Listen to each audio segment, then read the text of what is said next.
there is no quick way of becoming successful, not if you want sustainable success. So I think one massive business lesson that I learned was applying what I knew from law, the dedication, the sleepless nights, the understanding that things don't come easy. That was really, really important.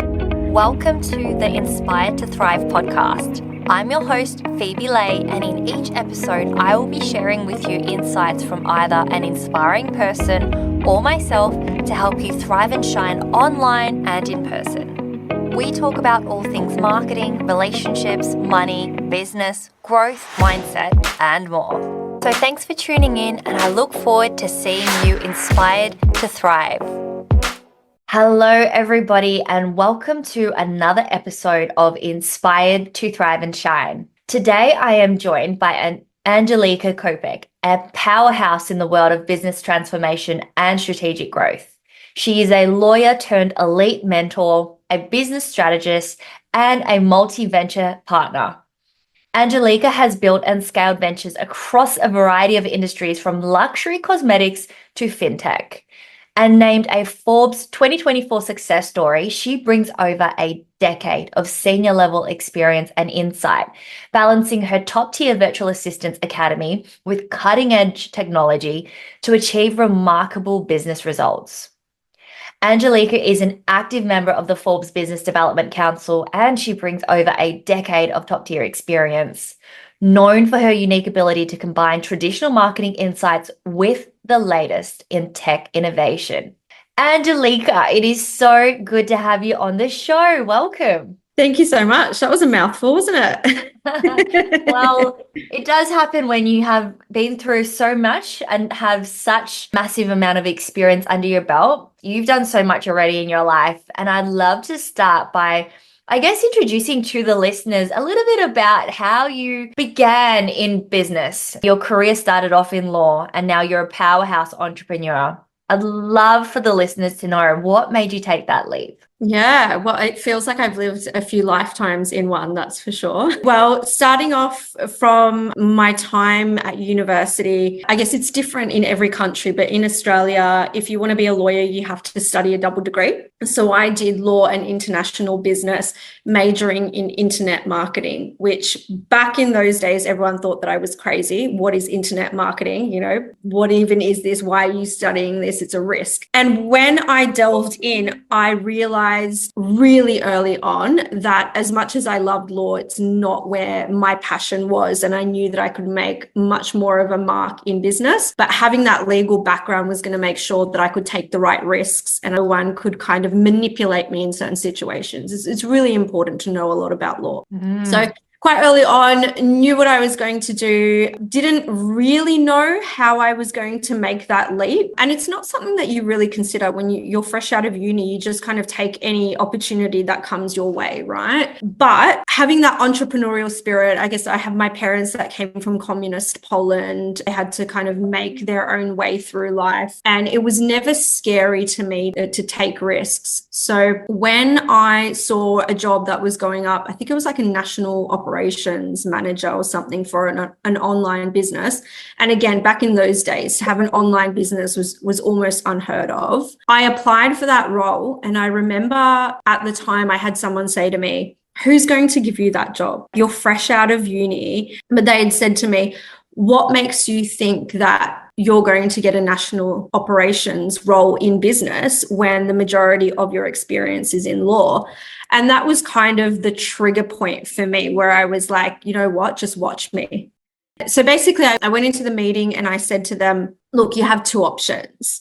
You can either hire someone at the rate that you think is fair, and probably at that time, I don't know, 100, 120K or whatever it was, or you can hire me and I will work for you for minimum wage. And in 3 months, you can let me go and you haven't lost anything.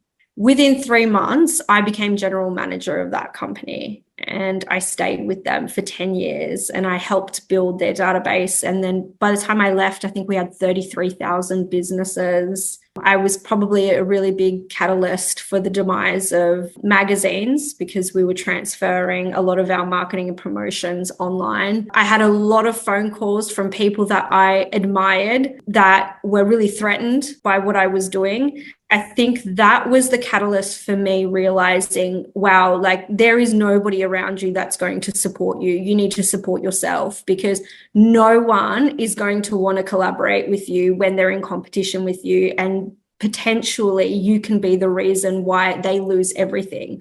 So when I was young, I had to prove myself. Now that I'm older, it's different. You know, people are more open to collaborate.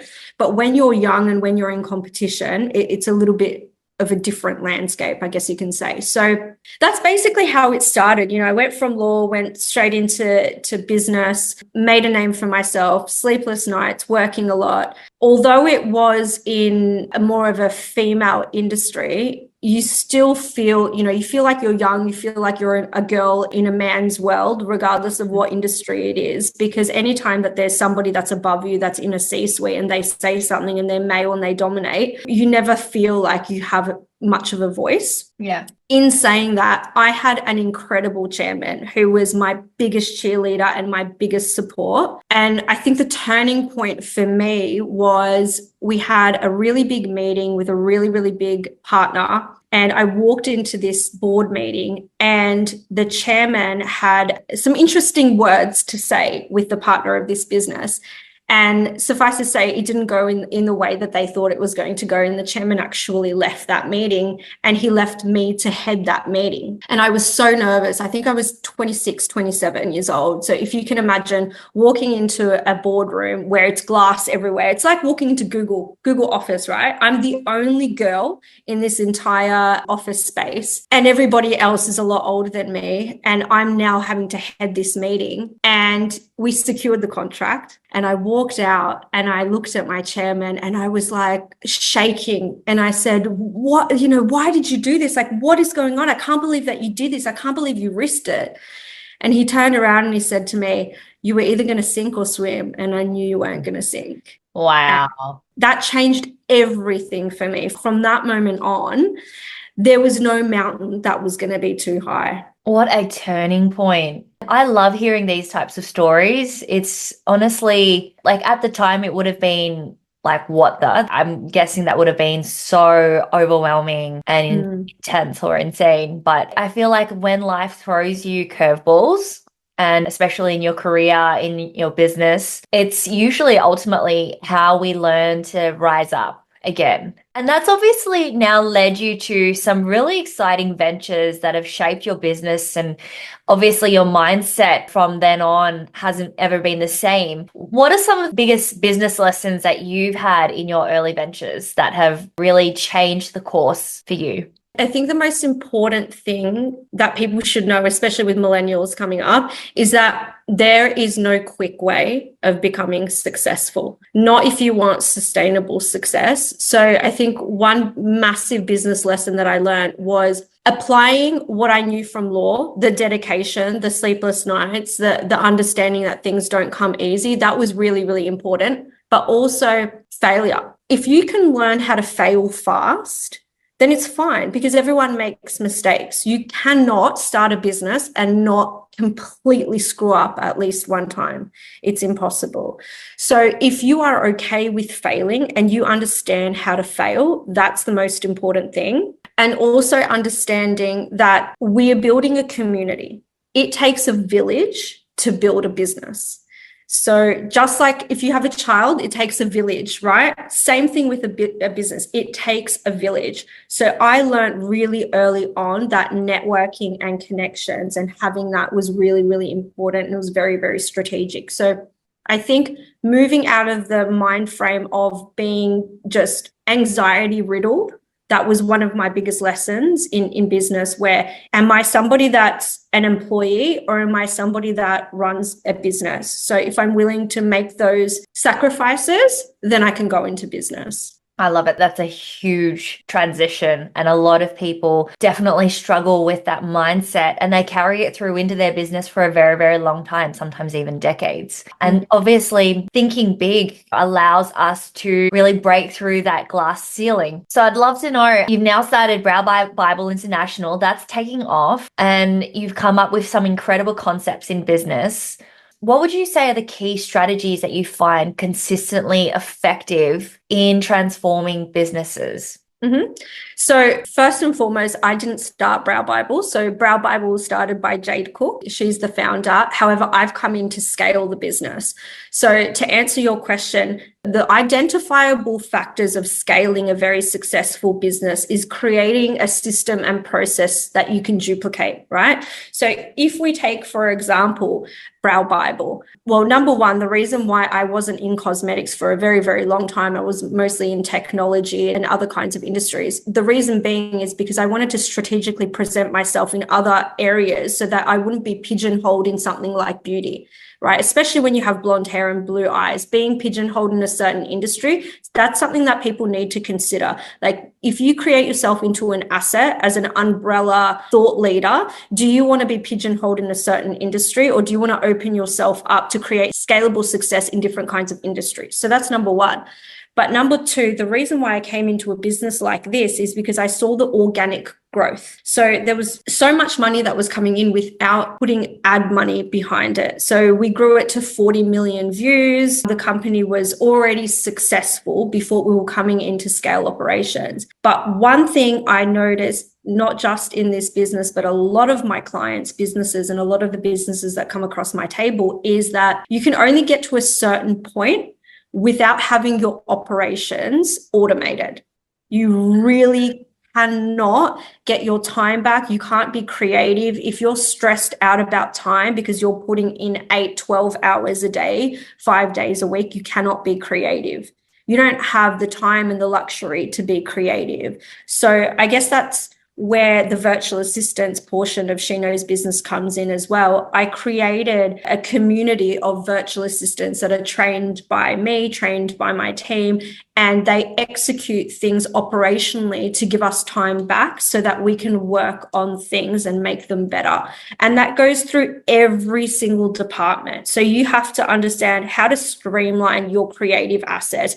How do you streamline your operations? How do you streamline your customer experience? And everything is transferable. It doesn't matter what industry you're in. Everything is transferable. You might need tweaks, but coming into the age of technology, if you haven't adopted every single thing out there that's possible for your business, you are very, very quickly going to be left behind, because if you're not doing it, your competitors are doing it, and they're going to be now 100 times faster than you. And again, that comes back to time. If you're a business owner and you're working Monday to Friday to execute your business, you don't even have the time to research what's out there, right? So the first step that you need to take is to get your time back. So one, I would recommend either taking your 2 days on a weekend to research how do you streamline your operations and who do you need to contact, who do you need to employ to streamline your operations, and slowly start moving from 5-day weeks to 4-day weeks and giving yourself that 1 day a week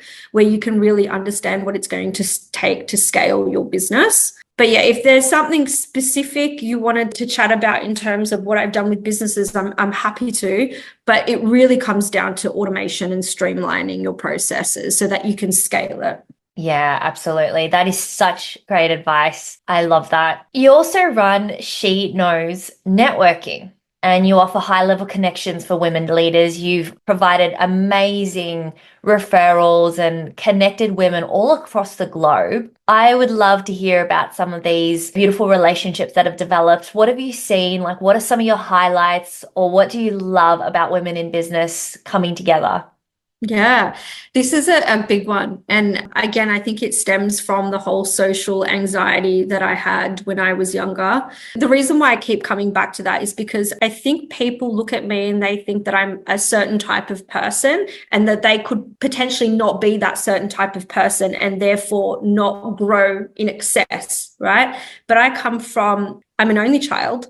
I had such bad social anxiety that even arguing in court, I would have a bucket beside me and I'd throw up in the bucket. right? Wow. So how do you get from that to going to a Forbes event where you have industry leaders and world leaders and meeting people like Hillary Clinton and all of that? How do you get from here to here? The fear doesn't go away. It just doesn't. You either go through the fear and accept the fear and do the throwing up if you have to throw up, or whatever it is, whatever your thing is, you have to do it and you have to get over it. Yeah. But networking is the number one thing. So She Knows Business isn't exactly like a formal network or anything. What I do is I try to encourage women to get outside their box. So once a month, you should also be going to your own networking events that are local. But once a year, you should give yourself a marketing budget where you can go to these really extraordinary events. So for me, and this is not me touting Forbes, I don't get paid to say this or anything like that, but the Forbes International Women's Day Summit that's in Abu Dhabi every year, it's across 4 days. It is life-changing. Every time I go, it's life-changing. The first year I went, as I mentioned, there was Hillary Clinton. I met somebody that just completely changed my outlook on life, and that was Elon Musk's mum, which was so unexpected. She wasn't even supposed to be there. But the reason why it changed everything for me is because, again, I had a grip of social anxiety come across me and I couldn't speak. And she mothered me through that experience until I could coherently have a conversation with her for a certain period of time. And it just made me realize, like, she didn't have to do that. She really didn't have to. She could have said hello, goodbye, and walked away. And what that made me realize was, why am I so scared to talk to these people that I put up on a pedestal? Or maybe not even those people, but anyone in general. Where is that fear coming from?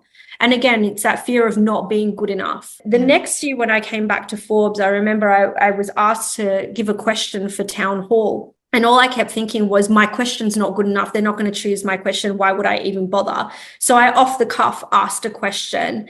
And lo and behold, it was the first question they asked at town hall. And I could not believe that they had chosen me as the question. And the question was, how do you deal with anxiety and networking?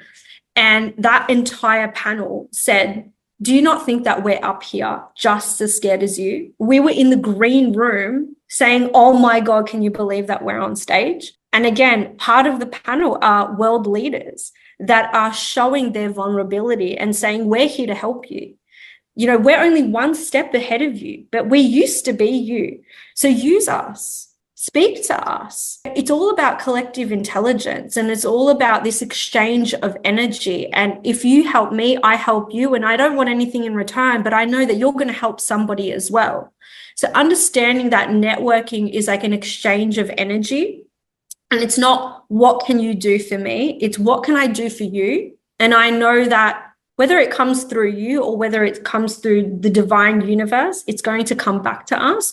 But keeping that rolling of manifestation, of networking, whatever you want to call it, it's really important to have that through business as well. That's such good advice. I definitely think that, like, when we're growing as a collective and we're not in the mindset of just focusing on ourselves, but it's about others and it's about the greater good, there's a lot more fuel to push us through those difficult times. And there's actually a lot more reward at the other end as well, which again feeds us to continue doing it, and it keeps it sustainable. So exactly. I mean, I host monthly events, not as often now, but I used to host them every single month, where I put together a group of 30 girls of different stages of success just to come in and share their wins. Because a lot of these women, we're in business, we don't get to talk to other business owners. We talk to our employees and our subcontractors, but we very rarely talk to other business owners. So bringing these girls together, and the next day when I wake up, to the messages from these people, it's so heartwarming, and you shed tears, and you know that you've created lifelong connections for these people, and it's just beautiful. Yeah, that's phenomenal. I would love to know what thriving means to you personally and how that's evolved in your journey. Yeah, that's a very big question, isn't it? So thriving in business, thriving in your personal life, thriving mentally and physically, it all comes down to the same thing, I think, anyway. And this is not even a rehearsed question, because I didn't think that you were going to ask me this, but I genuinely think that everything comes down to love. It's love for yourself. It's love for your family. It's love for the people around you. It's just love. The other day, I got a message from one of my team members, and she was just thanking me for being her quote unquote boss. And I hate that word, by the way, boss. And I took a screenshot and I sent it to my husband. And I said, this is why I do what I do, because that love she felt from me. And that goes back to her family life. She probably went home, was really happy, and was like, I want to continue with this person, and probably worked harder for that particular account and client. And it's all love. It's all just one big thing of love. And again, self-care, making sure that you're thriving as a holistic person, and that permeates through your business life and through everything. Yeah, oh my goodness, that's an absolutely beautiful way to describe it. I couldn't have worded it better. And I think that also leads to the humanitarian work that you do, right, with She Knows Global, which is very inspiring. And I'd love to hear more about that and how your dedication to these missions has shaped your approach to business. I guess let's start with how did She Knows Global kick off? Oh my gosh. Well, I've always been a really big advocate for philanthropy, right? So as I mentioned before, these events that I host for girls, one of the number one things that I say is that you really, really need to give back, and you need to give back in a way that kind of hurts, right? Otherwise, you're not really giving back. So what does that hurt, for lack of a better word, mean to you? Is it giving up your time? Is it giving up your money? Like, what is it that's going to really give you that sense of challenge? That's kind of where it stemmed from. Obviously, stemming from the fact that being a child from parents that didn't really have much growing up, and understanding where I came from, where the roots were. I went to a public school that was horrible, and thinking, how can I make somebody else's life better? So first and foremost, I like to do that with my team as well, so that all of our wages are ethical. We have our team who has a vested interest in the company as well. So giving them opportunities that potentially they might not otherwise have. And then compounding on that, we used to work hand in hand with the Dream Machine as well. So all of our events, all of the money raised from any of our events that I've ever done has all gone back to charity. So whether that's with the Dream Machine or whether that's Her Heart, we never make money from any of our events. And that was very, very purposeful, because there are other ways that we can make money, but things like this, it allows people that come to the event, they feel like they're doing good as well by giving back, and it might encourage them to give back in other ways. And then certainly when it comes to networking as well. So when I have cold outreach, and I meet with a lot of people every week, so I have at least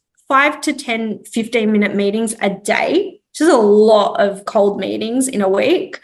And we make sure that part of them are charities or people that can connect us with global good. So whether that is, for example, Barney Swan, he's a gentleman that I met maybe 2 years ago now. He's doing incredible things for the Daintree. He crossed Antarctica twice on solar power. So there's so many different incredible people that you meet that you can create these global goods with. Regardless of whether you have money or you don't have money, you have an ability to make a difference. You just need to align yourself with the right people. Yeah, absolutely. That's so good and so inspiring as well. I love that you've got so many different avenues of not only just revenue and money making, but you're also building community at the same time. You're also giving back. You are connecting, and that will fuel a lot of the core needs that humans have in order to create sustainability. Otherwise, people, they face a challenge and then they fall off the bandwagon, and eventually they go back to what they know best, or they shrink. What I'd love to know is, how did you go from, you've shared about the fact that in your childhood you had a very humble upbringing, similar to me. I'd love to hear about that. How did you break out of generational mindsets that might be hindering your growth, especially in business and your mindset? How did you overcome that? I don't know. I don't know what the answer to that is. I think I still am overcoming it. I think maybe for me, I was coming from parents that were polished and didn't really show much affection. The way that I knew that they were proud of me was when I had good grades. Okay. Yeah. right? So that was the motivating factor, but that also becomes somewhat of an addiction, right? So it wasn't until I was probably in my early 30s that I realized I need to be proud of myself and not essentially live vicariously through the way that my parents think of me or whatever that childhood trauma is or whatever it is. So I think that was probably the way that I got around it, but how I don't know. I think it's just keep going and only being accountable to myself. And I know that everything I do comes from a place of love. And I'm very, very lucky that I'm at the point in my life where I can pick and choose my clients. That to me is success. I don't need to work with everyone. I just said to my business partner before, my client at the moment, I said she's my favorite person in the world, right? So I get to say that. I get to say that I work with people that fill my cup. And it almost feels weird to take money off people that make you feel that happy. But I think that constant need and that constant desire to always be the best was the motivating factor. But it certainly takes a lot of mental load to understand that trauma, maybe not understand how to fix it, but be aware that that is a problem for yourself and how do you maybe stop yourself from getting into a space of toxicity. But definitely the social anxiety has not left me. I mean, I said to you at the start of this conversation, I very rarely do these things. It probably wasn't for like maybe 5 years ago, I came out behind the computer. I never had my face out there. I didn't want anyone to know much about me. It's a constant battle that there is positivity to doing this so that girls realize that we're just like you. And some people might not share the vulnerability, and that's okay. But I think that I was put on this earth for other girls to see and hear and feel that we are just like you. We're here to help you. Just like my mentors helped me. I mean, the only reason why I even got into university was because I was a straight A student. I had this lady that was coming in from university, and she was kind of like a mentor to the kids in the public school. And my entire childhood, from grade 1 to grade 11, it was straight A's. And I had an OP prediction of the highest prediction. And then something really bad happened to me, and I flunked my grades. And if it wasn't for her coming in and fighting for me and saying, no, this wasn't her fault, like, look at this. If it wasn't for that woman fighting for me, I never would have been on this path. So 3 or 4 years ago, I think I came back to her and I found her and I told her my story. And I said, I wouldn't be here if it wasn't for you. Wow. And I brought her to I'm getting a bit emotional, but I brought her to one of my events. And I said, I wanted to talk to people about you. And I haven't forgotten you. And she's like, oh my God, like, I can't believe that you remember me. And I said, none of this would have happened without you. And she's like, no, that's too much of a grandiose statement. And I said, no, it's not. It takes one person to completely change the trajectory of your life. Oh my goodness, I 100% agree. Absolutely. It takes one person and even just one conversation. And I think this conversation now is going to inspire so many people. I mean, it's giving me so much fuel even as we talk. And I think what you've just shared, it's so raw and it's so real. Like the whole seeking validation or approval from parents can definitely transcend across years and even generations. And if we aren't aware of that and we don't break that habit and change our mindset and ask ourselves, why am I actually doing this? Is this for another award or another recognition, or is it for something else, another reason, a bigger reason? Clearly, that's something that it's allowed you to build such an empire, but you've obviously done the inner work as well. How has that shaped you? Like the inner work, has that affected or made any changes across your business as you've grown? I think for me, because I was always so scared of failure, the inner work for me was, okay, how do I stop myself from failing? So that's when the whole revenue channels come in, right? So having 12 different revenue channels meant that I am mitigating risk of failure, because when one tap turns off, there's another tap that's going.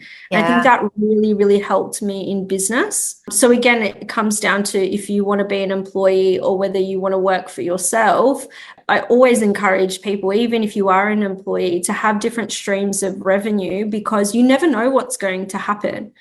With me and having this inexplicable feeling that something was going to go wrong, if I could make sure that there was no way that I was ever going to put myself in a position where I would be financially unstable, but understanding how was I going to construct that within my business. And that's, again, it comes down to having transferable skills across different industries, because the way that I live my life and the way that I run my business is very different to how other people run their business.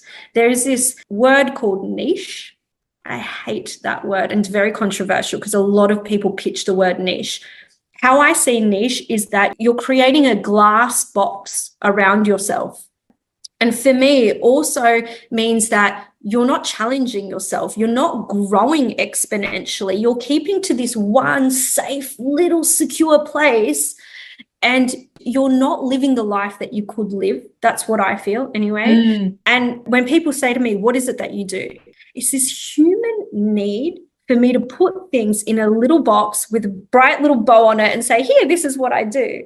But that's kind of to make yourself feel better. So when someone says to me, what do you do? I say, well, I make business dreams come true, because that is what I do. And that's not being facetious. I try my absolute best that when you come to me as a client, I want to make your business dreams come true. If I physically can't do that, I know that I can connect you with the right people that are going to put you there or help you on the path to get you there. I know that genuinely.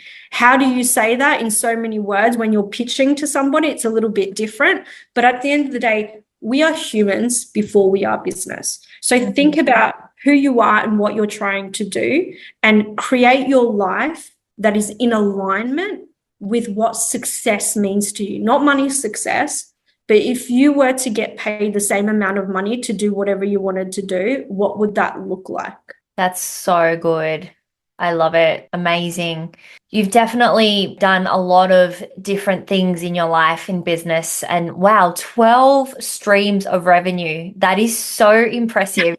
That's a lot. I mean, that's not to say it's always really good revenue, but it's 12 streams of revenue to make sure that you're safeguarded.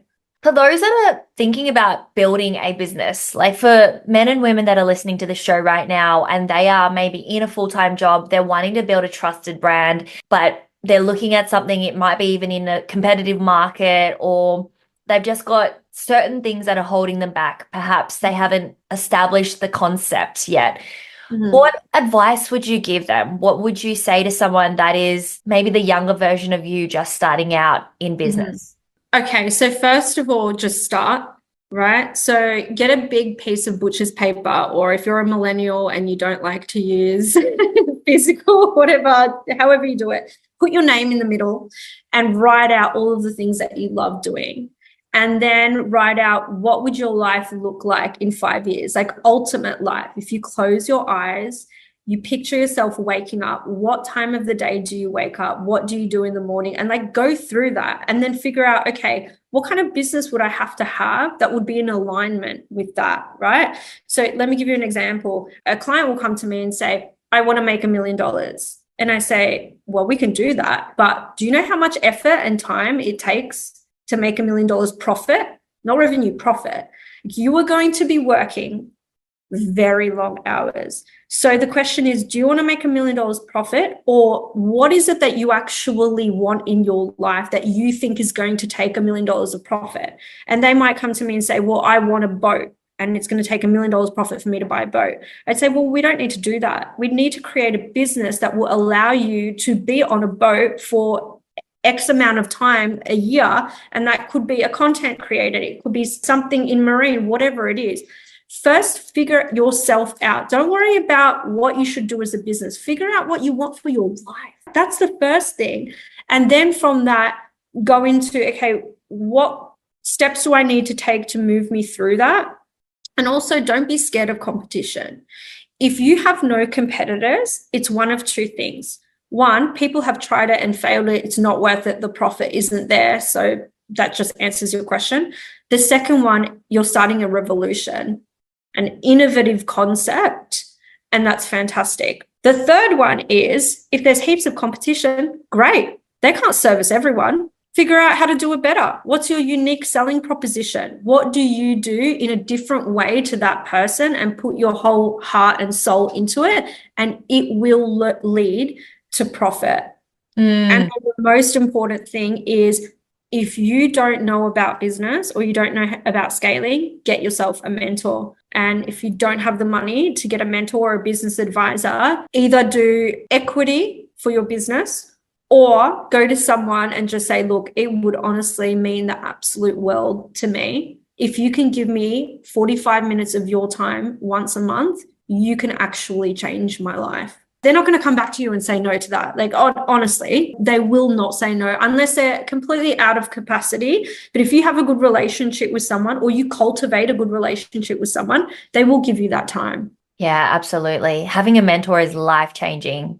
And it's not only game-changing for your business, but it will save you so much heartache and so much painful decision-making that could lead to years of having to fix something or learn things the hard way, because you're learning from someone else's experience and mistakes as well. Exactly. It's time and money. How much time and money are you willing to lose or gain? Definitely. Yeah, I love that. One last question, and then I wanted to go into the rapid fire questions, which is always exciting for the listeners to understand the person a lot better. But I want to know, I'd love to know, Angelica, what's your favorite book right now? And what are the resources that you're tuning into to grow your mind? I think there is a book. Oh my gosh, I can't remember what it's called. I think it's Breaking the Habit of Being Yourself by Joe Dispenza. Yeah, that's what it would be called. That one and The Source. They're two books that I often refer back to. I highly recommend The Source. I think that would really speak to a lot of people as well. There's a lot of little practical things that you can do within that book. It's a great book to take away with yourself when you go on holidays. So if anybody is planning to take some time off towards the end of the year, go purchase that book for yourself. Anything that's self-help or in business is always something that I'm interested in. I'm not so much of a fantasy or anything like that person, but yeah, anything that's self-help related, and not necessarily in book form, but obviously coming from a legal background, I read a lot of, this is going to sound really nerdy, but a lot of legal articles, a lot of research papers, and write a lot of them myself. So I spend a lot of my time in the literary space. Beautiful. I'm going to link The Source and definitely Breaking the Habit of Being Yourself to the show notes.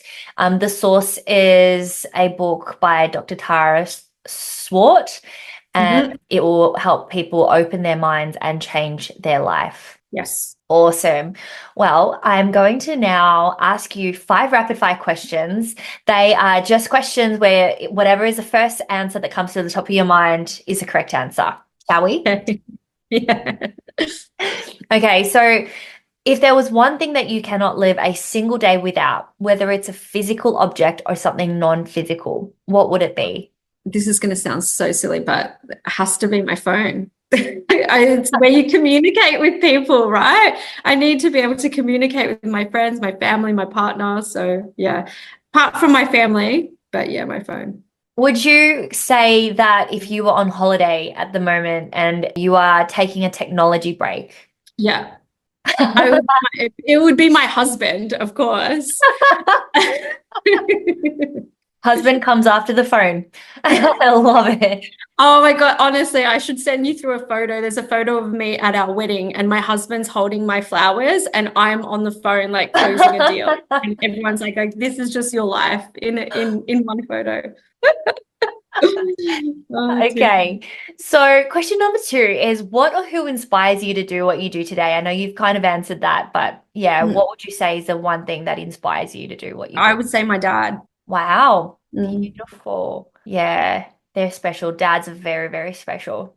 Okay, so where do you see yourself in 5 years' time? What do you want to have accomplished, or who do you want to be? Oh, in 5 years' time, I would like to be okay with slowing down. I just take on way too much. So, yeah. Yeah, that's beautiful. I mean, that's where I'm at the moment, but there are benefits and drawbacks to both. And I mean, what you've been able to do with not slowing down or being rapid in your business is create, I mean, like 12 income streams. That doesn't happen with slowing down. So there's definitely benefits and drawbacks, but if you have that financial security and that backing, it is so rewarding. So I cannot wait to see that for you as well. Thank you. What is one big takeaway that you've had recently that has changed the way you show up or changed the way you see the world? That's a big question. I mean, I think maybe not recent, but something that I always come back to is the world doesn't revolve around you. So when someone acts a certain way or something happens, it has nothing to do with you and you shouldn't really take it personally. And it can be anything, it could be a conversation with someone, or it could be something that happens to you, which is negative. It's not necessarily happening to you, it's happening for you. So I think that's the most important thing, to understand that you need to remove yourself from certain situations and allow yourself, like, always have a positive mindset. I am a glass is half full kind of person. If it doesn't affect me, it's not going to affect me. I love that, Angelica. That is a great way of viewing the world. That's beautiful. Angelica, if you could leave the world with one message, and this was your last message to the world, what would it be? Learn to understand what happiness means to you. Beautiful. That's such a big takeaway. And gosh, I hope that the people that are listening right now will think about this question and ponder it, because that is definitely the blueprint to creating your ideal life and creating your business and manifesting or turning that into a reality. Definitely. Beautiful. Well, it has been so lovely having you on the show. I hope that you're feeling uplifted after this. And I also hope to all the listeners out there that are tuning in, I hope you're feeling inspired to rise up and thrive and shine. It's so great to have you listening to these episodes. And if you've enjoyed this, we also would love and appreciate your 5-star ratings on Apple and also on Spotify reviews as well. Please share this with your friends and your family and anyone that would benefit from hearing this episode. And Angelica, it's just been so divine. I love our conversations. I love, love, love the insights that you have to share and the wisdom and your beautiful soul. I can't wait to meet you, hopefully one day in Abu Dhabi, and definitely in person very soon, or maybe even in the Philippines in November. That would be cool. Definitely. Thank you. It's an absolute pleasure, and hopefully inspires some people. But I just want everyone to know that we're here. You can find me on LinkedIn. You want to send me a message and you want 15 minutes of my time. This is probably what you were waiting for, and I'm never going to say no. And yeah, let's all grow and thrive together. Absolutely. And I will link to the show notes how to connect with Ange as well. So for anyone that wants to ask her questions, DM her. Go on Instagram and DM her, or send a message on LinkedIn or a connection request. There's always people out there who are available to give you, even if it's just 2 minutes of their day. And it might be your favorite author or your favorite speaker, but you will be surprised at how available people are if you just give it a try and give it a go. Yep, 100%. Thank you so much, Phoebe. I appreciate you. It's been an absolute pleasure. Thanks.